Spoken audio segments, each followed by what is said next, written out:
Well, good morning, everyone. Let's take our Bibles and get them ready in Colossians chapter number 1, verses 16 and 17 for our devotion this morning. But before we dive in, let me invite you to the Journey Baptist Church this Sunday morning, 10:15 a.m. We're going to have a great service. We're going to have a great time of worship.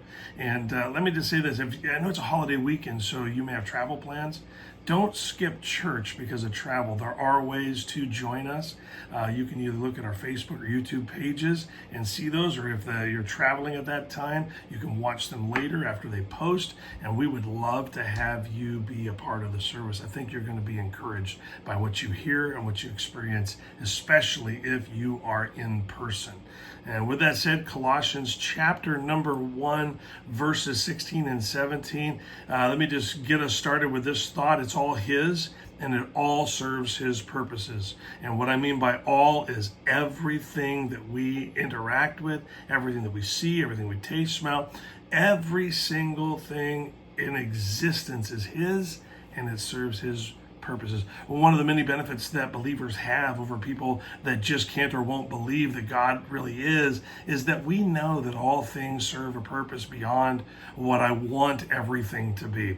In our verse today, Paul points this out very clearly. In fact, listen as I read Colossians 1, 16 and 17 to you. It says, "For by Him were all things created that are in heaven and that are in earth, visible and invisible, whether they be thrones or dominions or principalities or powers." That means all things that structure everything together.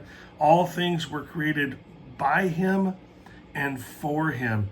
And He is before all things, and by Him all things consist. What a powerful, powerful message for us today. Listen, I don't know if you noticed it, but God is the owner and creator of all things, and they serve His purposes. Yes, that includes you and me. When we surrender to Jesus and allow Jesus to take authority over our lives, He uses us for the good purposes He is accomplishing, and He is ready, willing, and able to use even the trauma and tragedy we experience, or the disappointments.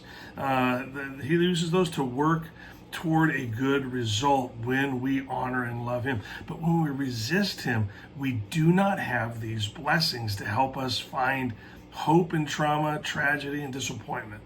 And listen, and we don't have the promise that all things we experience will have a good purpose that they will accomplish, whether we know it here on earth or not.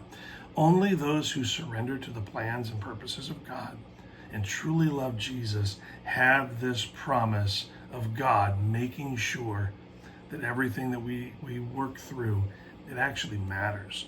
We suffer trauma and tragedy either way, but only when we see God for who He really is do we have the hope of Him working all things in a way that produces good. It's all His, and it's all for Him, and He causes all of it to stay in motion. Isn't that amazing, just to know that the last phrase, "and by Him all things consist," means that the earth keeps spinning because God is. The earth doesn't spin out of control, out of sequence, or even at the wrong time, because it's all things consist through Him. That is something that believers can cling to, and it helps us make wise choices in the world we live in. Hope that helps. Enjoy a great weekend.